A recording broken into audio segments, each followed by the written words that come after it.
Malah bapak-bapak anak-anak juga nggak bisa sekarang karena jarang membaca. Padahal itu dulu ibu-ibu mengayunkan anak itu mengajarkan akidah.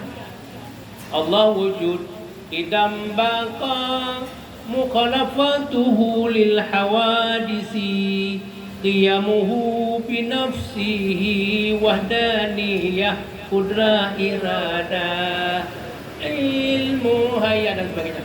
Dengan cara mendidik anak di ayunan sesuai hadis. Tuntut ilmu dari ayunan sampai ke liang lahat.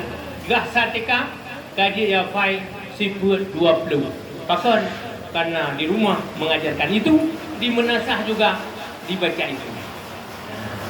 Bapak Ibu yang berbahagia, bahagian dari upaya penyelamatan akidah, penyelamatan budaya lokal untuk menguatkan toleransi beragama ini perlu dihidupkan kembali. Kemudian berikutnya, ketika dia berangkat menyampaikan dakwah, walaupun tantangannya berat, tapi dakwah tetap disampaikan.